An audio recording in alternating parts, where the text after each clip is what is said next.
Namaste JVNs, myself Dr. Vasundhara, Assistant Professor of Shastra Department, Faculty of Ayurveda, Jyoti Vidyapeeth Women's University दूधी।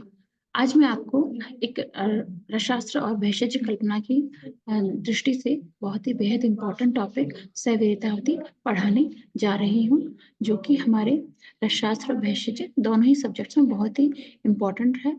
और साथ के साथ हमारे जितनी भी मेडिसिन जो होती हैं, हमारी आयुर्वेदिक मेडिसिन हैं, उनकी मोड ऑफ एक्शन, उनकी पोटेंसी को डिफाइन करता है। तो हम शुरू करते हैं। Let's the topic of severity of the shelf life. Firstly हम पढ़ेंगे introduction. Ayurvedic therapeutic system include various type of doses form depending upon the consistency and shelf life, just such like अ बटी, चून, स्वरस, आसव, अरिष्ट, कषाय, हिम एंड कल्क एंड अवलेह। जितने भी Ayurvedic therapeutic systems हैं, therapeutic system में तो जितनी मेडिसिन वगैरह जो होंगी, उनका मेडिसिन का जो पावर है, उनका जो वर्किंग एक्शन है, उनका मोड ऑफ एक्शन है, वो किस पर बेसिकली काम करेगा? आपके उनकी मेडिसिन की कंसिस्टेंसी या शेल्फ लाइफ पर काम करता है, जिसमें आपके बटी आ गया, आसवरिष्ट आ गए, स्वरस आ गए, ये सब चीज़ों की जो शेल्फ लाइफ अगर अच्छी है, सही है, तो ही उनका असर करेगा। ठीक है। इन आयुर्वेदिक लिटरेचर सैवीरता अवधि term is mentioned in context of time period during such a virya and any drug regimen affected due to Ayurvedic literatures की अगर हम बात करें, तो जो सैवीरता अवधि जो है वो आपके बेसिकली मेंशन करी गई थी, किसमें?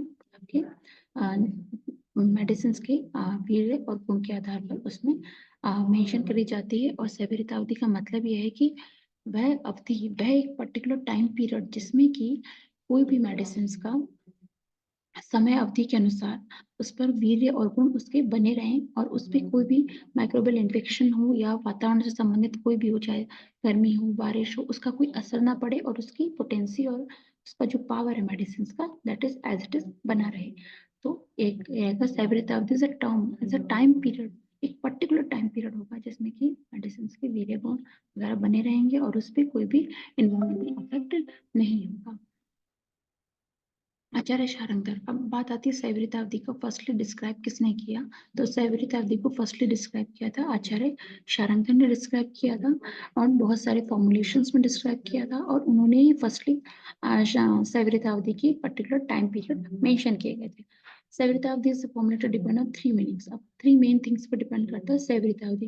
डिपेंड करता है कि हमने इंग्रेडिएंट्स कैसे लिए हैं, हमारा प्रिपरेशन का प्रोसीजर क्या है, एंड फॉर्म क्या है। कि अगर हमारा मेडिसिन का फॉर्म लिक्विड है, मे बी बात हो सकता है, स्नेह हो सकता है, कुछ भी हो सकता है, तो उसकी अलग बात रहेगी। ठीक है। और उसके अलावा अगर हम किस फॉर्म में दे रहे हैं, हम बटी फॉर्म में दे रहे हैं, गुगलू फॉर्म में दे रहे हैं, तो जैसे जैसे मेडिसिन का जो फॉर्म चेंज होगा, तो उसकी पोटेंसी, उसकी शेल्फ लाइफ का टाइम ड्यूरेशन भी बदल जाएगा। और उसके इंग्रेडिएंट्स पर डिपेंड करता है कि हमने उसके इंग्रेडिएंट्स कैसे लिए, प्रिपरेशन मेथड, कि हमने उसका पाक कितने दिन में किया, 2 दिन में किया, 5 दिन में किया, दैट इज उस पर डिपेंड करता है। However it is beginning, it is known due to development stage of pharmaceutics, utilization of drug intensity, lack of mass production and availability of equipment। मतलब इसलिए फार्मास्यूटिक्स में ड्रग के यूटिलाइजेशन पर depend करता है, mass production and availability equipments. और जो सैवीरता अवधि प्रभावित होती है वो किस पे होती है? मास प्रोडक्शन की कमी होने पर या इक्विपमेंट्स की अनअवेलेबिलिटी है, तो उस पर भी आश्रित होती है। देन उसके बाद हम बात करते हैं, तो आपका जो शेल्फ लाइफ है वो मतलब आपकी अवेलेबिलिटी, आपके जो प्रोसीजर्स, इन पर बहुत ही ज्यादा डिपेंड करता है। In contemporary system the term shelf life is used to indicate the time period due to which is an API, active pharmaceutical ingredient, and FFP depend करता है कि API, active pharmaceutical ingredient, and finished pharmaceutical product is expected that regimen that approved stability specification provided that it is stored under the condition defined the container label। Shelf life जो है वो आपके इस पर आश्रित होती है कि मेडिसिन का जो एक्टिव फार्मास्यूटिकल इंग्रेडिएंट है, जो उसका घटके द्रव्य है, जो कि मेडिसिन का मोड ऑफ एक्शन को डिसाइड करता है, या उसका फिनिश्ड फार्मास्यूटिकल प्रोडक्ट कि उसका लास्ट प्रोडक्ट किस रूप में मिला है, उसी के आधार पर उसमें स्टेबिलिटी स्पेसिफाई की जाती है, उसको अप्रूव किया जाता है स्टेबिलिटी को। एंड देन स्टेबिलिटी अप्रूव करने के लिए बेसिकली किस पर डिपेंड करता है? कंटेनर की लेबलिंग एंड कंटेनर की क्वालिटी पर डिपेंड करता है। अब in present scenario, the pharmaceutical sector is tremendously changes and product safety, efficacy, ethical issues and stability testing is increased a lot. Means इसमें फार्मास्यूटिकल सेक्टर्स जो होंगे वो लगातार चेंजेस आते जा रहे हैं फार्मास्यूटिकल सेक्टर्स में, क्योंकि हम प्रोडक्ट की सेफ्टी की बात करते हैं, अब हम प्रोडक्ट की एफिकेसी पे फोकस किया जाता है और प्रोडक्ट की स्टेबिलिटी टेस्टिंग पर फोकस किया जाता है ताकि मेडिसिन खराब ना हो, making of interdisciplinary senses and addition of analytical criteria, pharmaceutical, technological, biochemical, and biotechnological criteria have been become more important. Means pharmaceutical sector में आजकल जो वर्तमान जो सिनेरियो है, जो प्रेजेंट सिनेरियो है, उसके हिसाब से हमें उसके मेडिसिन का एनालिटिकल क्राइटेरिया भी हमें जस्टिफाई करना होता है। हमें फार्मास्यूटिकल टेक्नोलॉजी से भी मेडिसिन मैन्युफैक्चरिंग के बाद उसको गुजारना होता है, बायोकेमिकल, उसके बायोटेक्नोलॉजी क्राइटेरिया, सभी चीज़ें बहुत इंपॉर्टेंट है। इन सब क्राइटेरिया से गुजरने के बाद ही कोई भी मेडिसिन हमारे मार्केट में आती है या हम उसे उसे एनिमल टेस्टिंग के लिए या हम ह्यूमन टेस्टिंग के लिए उसे अप्लाई करते हैं या उसका थेरेपेटिक यूज कर पाते हैं। After in this process, Ayurvedic concept of Saviritavdi. The concept of Saviritavdi was not explained by any acharya. सैवृतावधि का जो कंसेप्ट था शेल्फ लाइफ का, वो शारंगर से पहले कभी किसी आचार्य ने इसे डिस्क्राइब नहीं किया है। चरक सुश्रुत कहीं भी इसका मेंशन नहीं मिलता।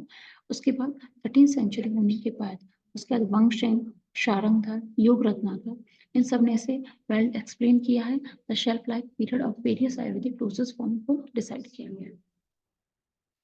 According to need various formulation was designed which over the period of time was were tested for their effectiveness and depending of observation lifespan of drug period for which it can protect on gunas and calculated which is termed as a severity of medicine। मतलब जिसमें कि सेवरितावधि उसे कहा गया है कि जिसमें भी कोई भी औषध द्रव्य के गुणों को, कोई भी औषध द्रव्य के जो गुण हैं वो बने रहें और उसकी पोटेंसी बनी रहे और उसके गुणों का अस्तित्व रहे, उसके अगर रसगुण भी विपाक है वो सब मेंटेन रहे तो वो उसका सेवरितावधि कहलाता है। ठीक है, फॉर्मुलेशंस में बेसिकली हम यही चीज देखेंगे। ओके, देन हम उसके बाद बात करते हैं आपके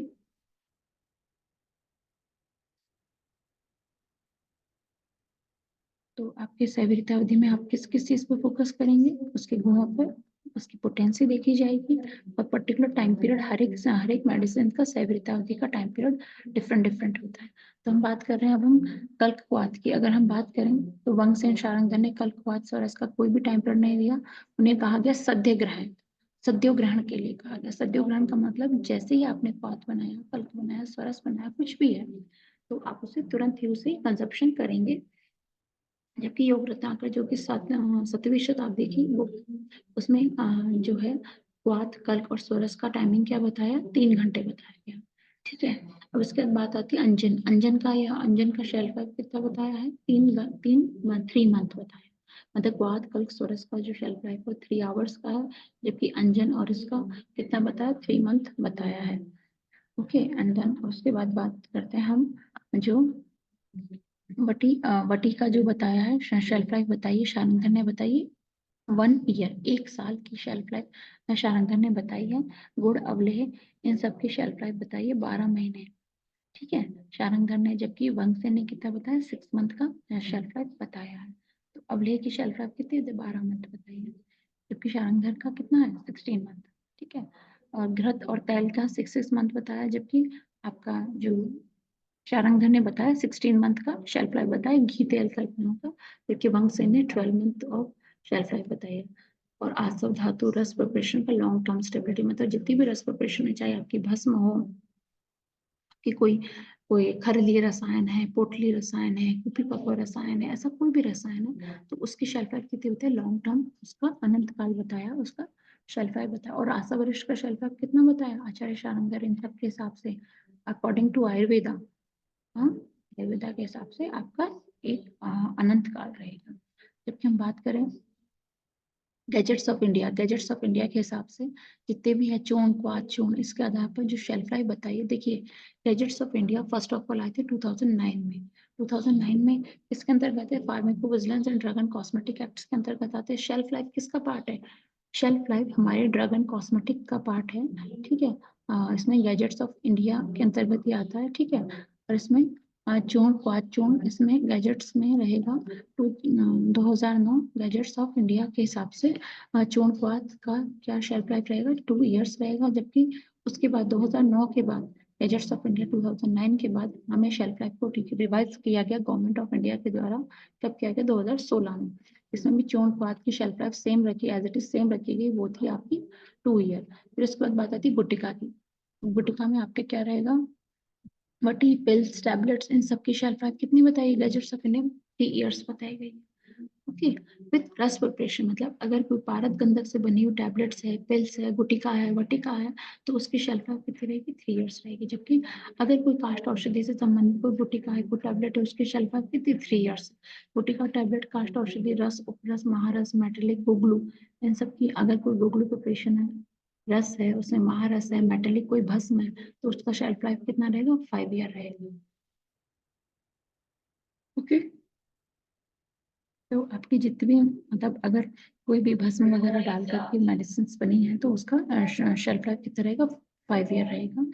और देन उसके बाद रस औषधि की कोई भी एक्सपायरी डेट नहीं कही गई है, उन्हें साल बताइए। जबकि आशा वरिष्ठ में उनका एक्सपायरी डेट कितना बताया, वंशसेन के हिसाब से 10 ईयर। जबकि शारंगधर का कोई भी एक्सपायरी डेट नहीं बताया है। अवलेह का जो है, शारंगधर ने शेल्फ लाइफ बताई 3 ईयर, जबकि वंशसेन का जो है वो भी 3 ईयर ही रहेगा। गुगलू की प्रिपरेशन की जो शेल्फ लाइफ बताइए 5 ईयर, मतलब 5 ईयर तक वो contain as it is equal रहना चाहिए। मंडोर लोह भस्म का जो शेल्फ लाइफ बताया, शारंगधर ने बताया 10 ईयर बताया, जबकि वंशसेन का भी 10 ईयर बताया। ठीक है, नमस्ते बच्चों।